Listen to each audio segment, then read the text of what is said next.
નમસ્તે વિદ્યાર્થી મિત્રો, ડેલ્ટા એજ્યુકેશન સિસ્ટમ દ્વારા સંચાલિત ડેલ્ટા ઓનલાઈન એજ્યુકેશનમાં બધાનું તહે દિલથી સ્વાગત છે. વિદ્યાર્થી મિત્રો, રિપોર્ટેડ સ્પીચની રચના જે ધોરણ 10 માટેના વિદ્યાર્થીઓ છે, દોસ્તો એક્ઝામ તો આવશે જ, એટલે આપણે હવે સજાગ બનવું પડે. આપણે સપોઝ આપણું એજ્યુકેશન ચાલુ હોત, થોડી વાર માટે એવું વિચારી લો કે નથી કોરોના, સ્કૂલ ચાલુ છે,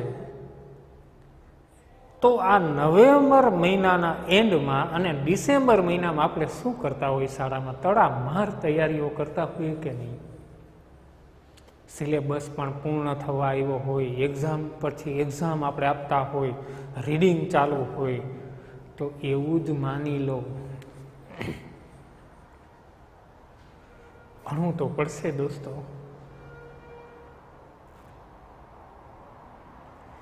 એક વિધાન, મને એક બહુ વિધાન ગમે છે દોસ્તો. આજના સમયમાં મતિ અને ગતિ જો તમારી અર્જુન જેવી હોય ને સાહેબ, તો કૃષ્ણને આવવું જ પડે. આ સત્ય ફેક્ટ છે. મતિ અને ગતિ જોઈએ દોસ્તો. તો આજ દિનથી જ શુભારંભ કરી દો. આપણો બોર્ડ છે, એસએસસી બોર્ડ માટે બહુ અગત્યની વસ્તુઓ છે આપણી આ બધી. તો વિદ્યાર્થી મિત્રો, ધોરણ 10 માટેનો જે આપણે ટોપિક, જેનું નામ છે રિપોર્ટેડ સ્પીચ, જેનો આપણે અભ્યાસ કર્યો, આ રિપોર્ટેડ સ્પીચની અંદર મેં તમને શરૂઆતમાં કોને કહેવાય રિપોર્ટેડ સ્પીચ, કોને કહેવાય ડાયરેક્ટ સ્પીચ, કોને કહેવાય ઇનડાયરેક્ટ સ્પીચ, આમાં શું શું આવે, કયા કયા ફેરફારો આવે, આ બધું અભ્યાસ કર્યો. ફરી પાછું તમને કહું છું કે તમને મુખ્ય 3 ફેરફારો, વાક્યના પ્રકારોનું રિપોર્ટિંગ, વર્બ અને સંયોજક, પેરેગ્રાફનું ઇનડાયરેક્ટ સ્પીચમાં ફેરફાર કરવા માટેનો જે નિયમો લખેલા એ, અને પેરેગ્રાફને સજાવટ બનાવવા માટેના નિયમ, આ 5 વસ્તુ તમારી પાસે હોય ત્યારે જ આ વિડીયો જોજો, નહીતર આગળના વિડીયો જોજો. ડાયરેક્ટ આ વિડીયો નહીં ખોલતા, સ્ટેપ બાય સ્ટેપ એક વિડીયો ખાસ નોટબુકની અંદર નોંધતા જાઓ. મેં એક પણ વસ્તુ છોડી નથી ને આ ડેલ્ટા સ્કૂલ છે દોસ્તો. અહીંયા એક પણ વસ્તુ ઇંગ્લિશની અંદર ઓપ્શનમાં આવશે નહીં. જે સિલેબસમાં ગ્રામરના ટોપિક છે એથી વધારે આવશે, ઓછા નહીં આવે, આ નક્કી છે. હવે આપણે જે એક્ઝામમાં પૂછાય છે એ આપણે પેરેગ્રાફની વાત કરવાની છે દોસ્તો. તો પેરેગ્રાફની જ્યારે વાત કરવામાં આવે, હું સૌથી પહેલું કામ સાઇટ પર એક પેરેગ્રાફ હું લખી નાખું છું દોસ્તો. આ જે ટોપિક આપણે ભણી રહ્યા છીએ એ છે મોડલ પેરેગ્રાફ. આ જે બોર્ડમાં આપણે પૂછાવો ને એનો નમૂનો આપું છું, મોડલ પેરેગ્રાફ. કઈ રીતના ફેરફારો શું કરવા એ બધું છે આની અંદર. તો એક પેરેગ્રાફ છે એ હું લખી લઉં છું સૌથી પહેલા, પછી તમને સમજૂતી આપતો જાઉં. Are you ready to give a test tomorrow boys? Are you ready to give a test tomorrow?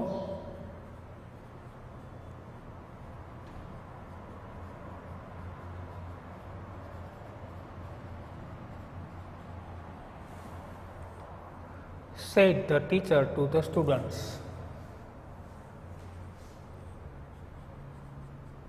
Said the teacher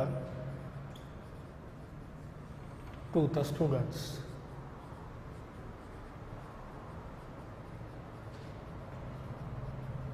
આપેલું વાક્ય છે. હવે બીજું વાક્ય શું કહે છે? No sir, we haven't prepared enough.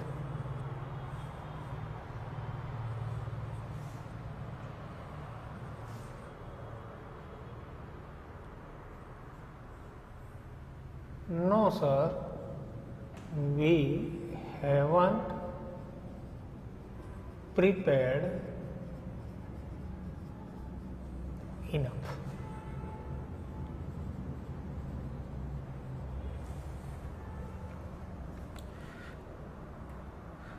What have you been doing all this time? What have you been doing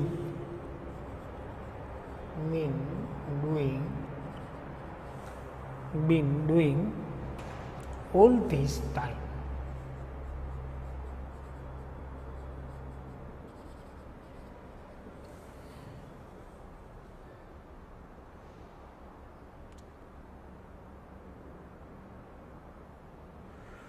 આવી રીતે તમને સંવાદ આપેલો હશે. ઘણી બધી રીતે બીજી રીત આવે છે, એ પણ નેક્સ્ટ લેક્ચરની અંદર સમજાવીશું તમને. કે પહેલું વાક્ય છે કે are you ready to give a test tomorrow, આવું વાક્ય છે. Said the teacher to the students, શિક્ષકે વિદ્યાર્થીને કહ્યું છે પેલું વાક્ય. બીજું વાક્ય છે no sir we haven't prepared enough, અહીંયા કોઈ બોલનાર નથી, સાંભળનાર નથી. અહીંથી આપણે ખબર પડી જાય છે કે ટીચર બોલનાર છે, સાંભળનાર સ્ટુડન્ટ્સ છે. બીજા વાક્યની અંદર તો કોઈ છે જ નહીં. ત્રીજું વાક્ય જોઈએ, what have you bin doing all this time, બધો સમય શું કર્યું તમે? એમાંય કોઈ પાછળ બોલનાર નથી, સાંભળનાર નથી યાર.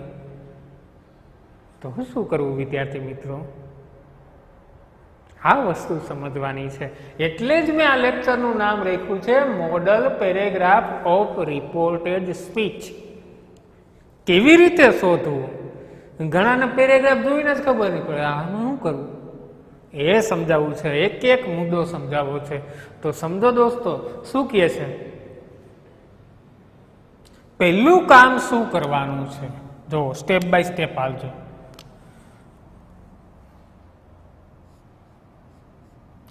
કોઈ પણ ડાયરેક્ટ સ્પીચના પેરેગ્રાફનું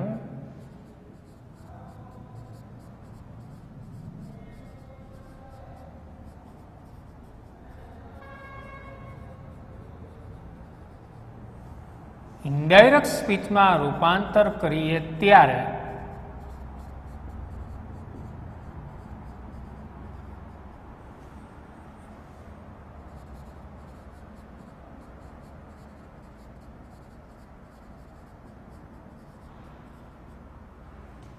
સૌ પ્રથમ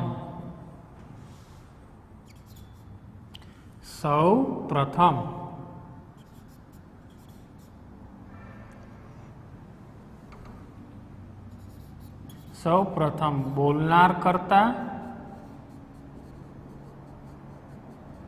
અને સાંભળનાર કરતા ગોતવાનું છે. સાંભળનાર કરતા શોધવો. કોઈ બી ડાયરેક્ટ સ્પીચનો પેરેગ્રાફ આપ્યો હોય, આ જે કન્વર્સેશન છે એ ડાયરેક્ટ સ્પીચનું છે, એનું જ્યારે ઇનડાયરેક્ટ સ્પીચમાં આપણે રૂપાંતર કરીએ ત્યારે પહેલું પગથિયું શું ભરવાનું છે? બોલનાર કરતા કોણ છે અને સાંભળનાર કરતા કોણ છે દોસ્તો? આ પહેલું કામ કરવાનું. જો are you ready to give a test tomorrow? પ્રશ્નાર્થ. સે મતલબ કહ્યું, the teacher to the students. એનો મતલબ આપણને ખબર પડી જાય છે કે આ જે પ્રથમ વાક્ય છે એ પ્રથમ વાક્ય કોણ બોલે છે? તો કે ધ ટીચર. સાંભળનાર કોણ છે? તો કે ધ સ્ટુડન્ટ્સ. આ પહેલું કામ આપણું પતી ગયું. પહેલું કામ આ કરવાનું છે દોસ્તો. ત્યાર પછી શું કરવાનું?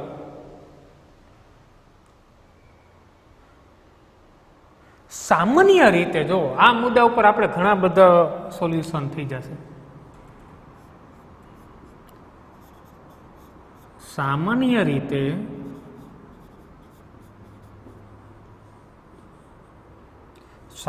રીતે જે બોલનાર કરતા છે, પ્રથમ વાક્ય જે કરતા બોલે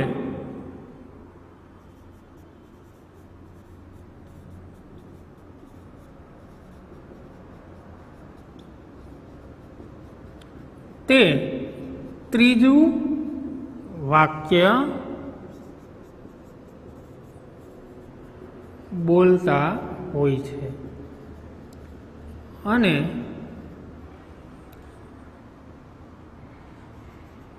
બીજું વાક્ય જે કર્તા બોલે તે ચોથું વાક્ય બોલતા હોય છે.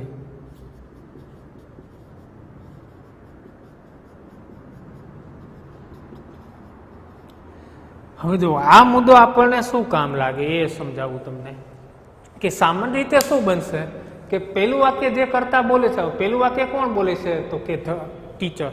હવે બીજા વાક્યની અંદર તો આપણને બોલનારય નથી ને સાંભળનારય નથી, તો એટલા માટેનો જ આ નિયમમાં અહીંયા લખ્યું છે બોર્ડ પર કે પ્રથમ વાક્ય જે કરતા બોલતું હોય તે ત્રીજું બોલતું હોય. એનો મતલબ કે ટીચર હવે પછીનું કયું વાક્ય બોલશે તો કે આ વાક્ય છે એ ટીચર બોલતા હોય અને સાંભળનાર કોણ હશે તો કે ધ સ્ટુડન્ટ્સ. થઈ ગયું ક્લિયર? પહેલું ઇઝ ઇક્વલ ટુ ત્રીજું, બે કોમન બોલનાર સાંભળનારથી. હવે બીજું વાક્ય જે કરતા બોલતું હોય તે ચોથું વાક્ય બોલતા હોય. આ બોલ્યો છે ટીચર, તો બીજું વાક્ય જવાબ આપે છે તો કોણ આપે તો કે ધ સ્ટુડન્ટ્સ.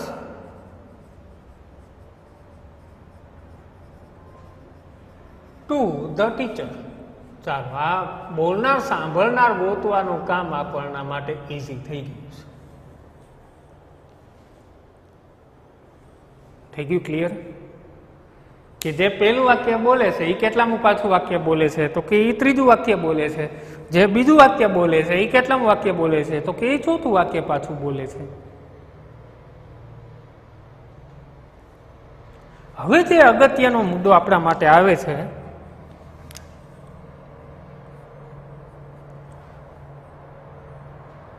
ત્યારબાદ વાક્યના પ્રકારો શોધવાનું. ત્યાર પછીનું કામ શું કરવાનું છે તો કે વાક્યનો પ્રકાર શોધવાનું. શા માટે વાક્યનો પ્રકાર તો કે વાક્યના પ્રકાર મુજબ જ આપણે રિપોર્ટિંગ વર્બ અને સંયોજકો લખવાનું હોય છે. આ કામ આપણે મુખ્ય કરવાનું છે કે આજે વાક્યનો પ્રકાર આપ્યો છે, આ વાક્યના પ્રકારો શોધવાનું. જેમ કે પહેલું વાક્ય છે, જે પહેલું વાક્ય બોલે છે એ કોણ છે તો કે ટીચર બોલે છે અને વાક્યનો પ્રકાર કેવો છે તો કે પ્રશ્નાર્થ છે. આટલું આપણને ખબર પડી ગઈ. હવે જે આ પ્રશ્નાર્થ વાક્ય આપણે શોધ્યું પછી શું આવશે તો કે એનું રિપોર્ટિંગ વર્બ નક્કી કરવાનું, એ જે વાક્યનો પ્રકાર છે એનું સંયોજક નક્કી કરવાનું. ત્યાર પછી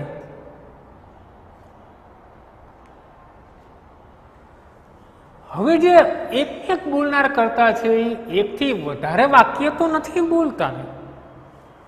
આ મુદ્દો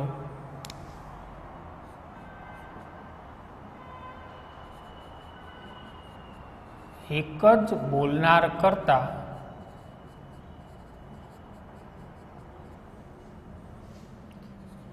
એકથી વધારે વાક્ય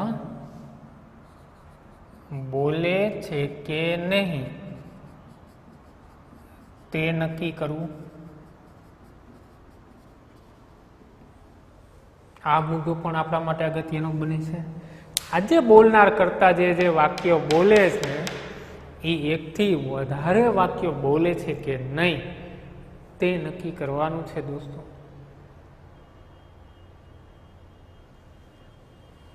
તો એના માટે આપણે અભ્યાસ કર્યો હતો કે બે પ્રશ્નાર્થ is equal to and again ask, and again ask plus સંયોજક. બીજું વિધાન, બીજું વાક્ય જો વિધાન હોય તો એના માટેનો આપણો નિયમ શું હતો? એન એડેડ ધેટ આ બે નિયમો ખાસ આપણે યાદ રાખવાના છે.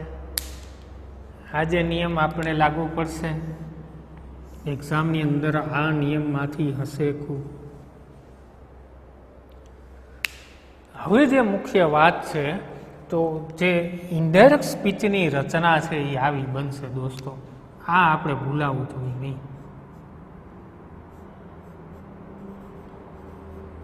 ઇનડાયરેક્ટ સ્પીચની રચના.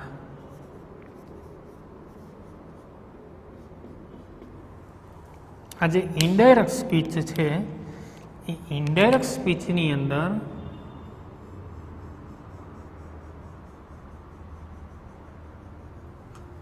આવી રચનાઓ બનશે. અગાઉ પણ વિડીયો લેક્ચરની અંદર આવી બધી રચનાઓનો આપણે અભ્યાસ કરેલો જ છે. આ પણ લેક્ચરની અંદર આપણે આનો અભ્યાસ કરીશું.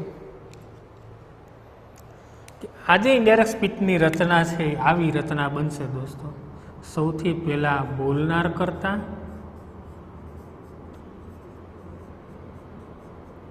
પછી વાક્યનું રિપોર્ટિંગ વર્બ,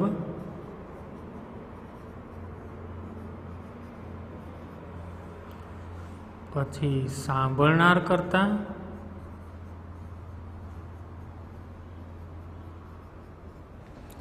પછી એનું સંયોજક અને પછી આખું રિપોર્ટેડ સ્પીચના બધા ફેરફારો.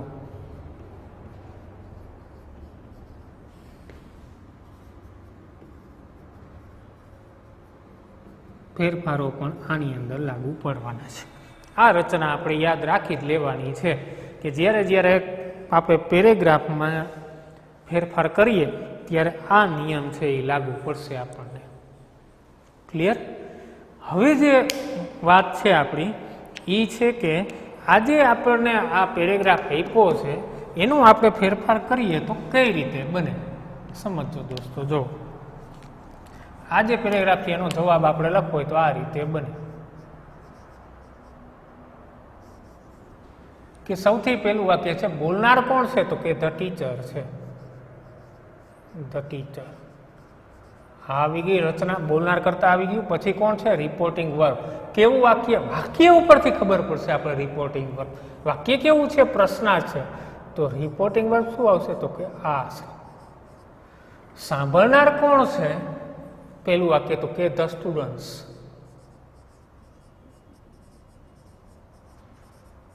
હવે શું આવશે તો કે સંયોજક. પ્રશ્નાર્થ વાક્યનું સંયોજક શું આવે? મેં અગાઉ પણ કીધું કે તમને બધા વાક્યના પ્રકારોના રિપોર્ટિંગ વર્બ અને સંયોજક આવડતા હોવા જોઈએ તો જ આપણો મેળ પડશે આની અંદર દોસ્તો. હવેનું સંયોજકની વાત કરીએ તો સંયોજક નોન WH છે તો માટે શું આવશે તો કે ઇફ. વિધાન બનાવો યુ છે. સાંભળનાર મુજબ ધ સ્ટુડન્ટ્સ એટલે ધે. હિમ ઇઝ આરનું વોઝ વેર તો they were. Ready to give a test. ટુમોરોનો ફેરફાર જો એ શબ્દોમાં આવે છે તો ટુમોરોનો ફેરફાર શું થશે તો કે ધ નેક્સ્ટ ડે. ક્લિયર? આ પહેલું. હવે જે બીજું વાક્ય છે એ બીજું વાક્ય કોણ બોલે છે તો કે ધ સ્ટુડન્ટ્સ. સમજો દોસ્તો, આ સ્ટુડન્ટ છે એ નો માં જવાબ આપે છે તો નો માટેનો નિયમ નંબર 2 તમને શીખવાડ્યો તો મેં. ડાયલોગનું ઇનડાયરેક્ટ સ્પીચમાં રૂપાંતર કરતી વખતેના જે નિયમો હતા એ નિયમની અંદર મેં તમને નો માટેનો એક નિયમ સમજાવ્યો હતો. શું લખવાનું છે? Reply negatively.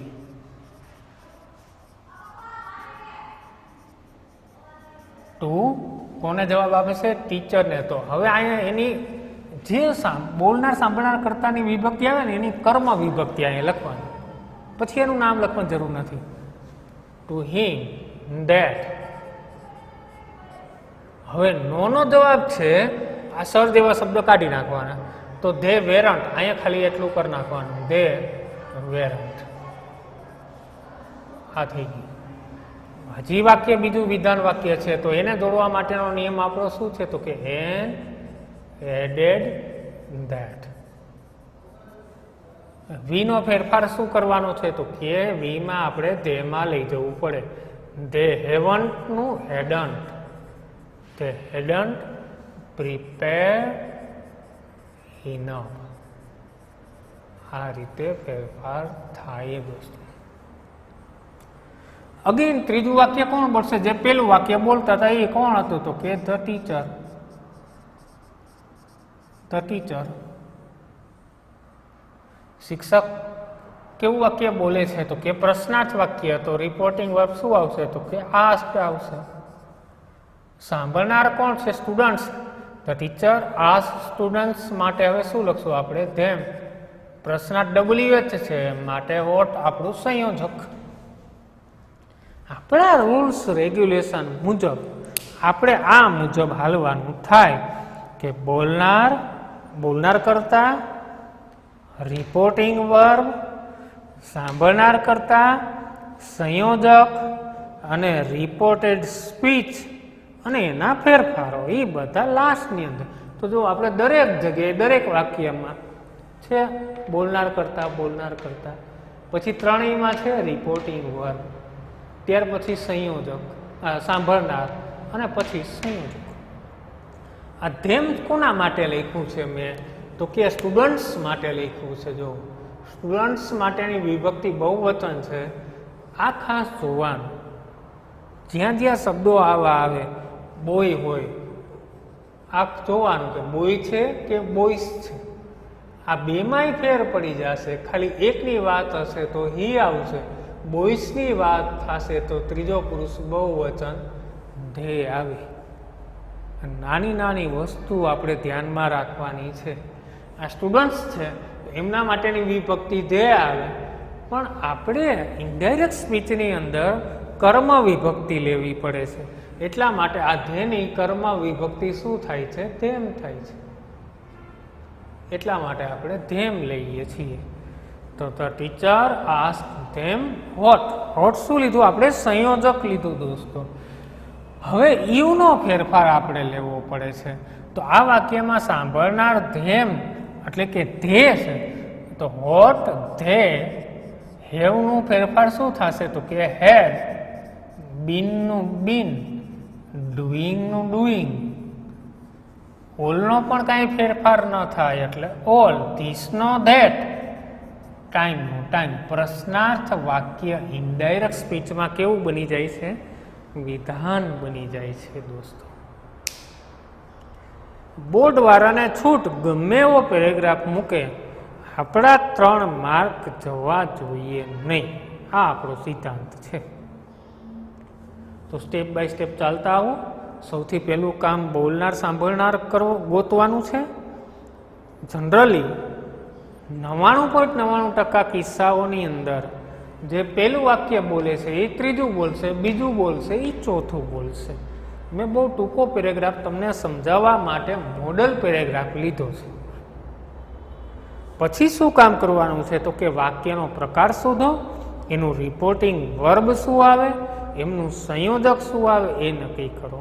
પછી જે મુદ્દાઓ છે, 2 પ્રશ્નાર્થ છે કે પાછળનું વિધાન છે, પ્રશ્નનો જવાબ છે, શું છે, યસથી નોથી જવાબ છે, ટૂંકો જવાબ છે, ટૂંકો પ્રશ્ન છે, આ બધું પાછળથી નક્કી કરી અને સ્ટેપ બાય સ્ટેપ ચાલવાનું છે.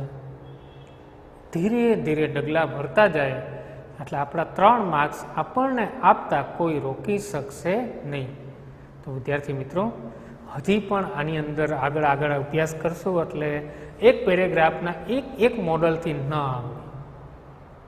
જેમ જેમ પ્રેક્ટિસ કરતા જઈશું, તમારા પટેલ એન્ડ પટેલ ગ્રામરની અંદર ઘણા બધા પેરેગ્રાફ, આશરે 95 પેરેગ્રાફ જેટલા છે.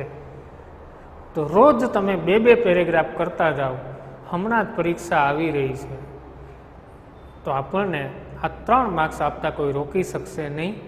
વિદ્યાર્થી મિત્રો, એક મુદ્દાની નોંધ લેતા જજો, લખતા જજો, સમજતા જજો. મળીએ નેક્સ્ટ લેક્ચરની અંદર.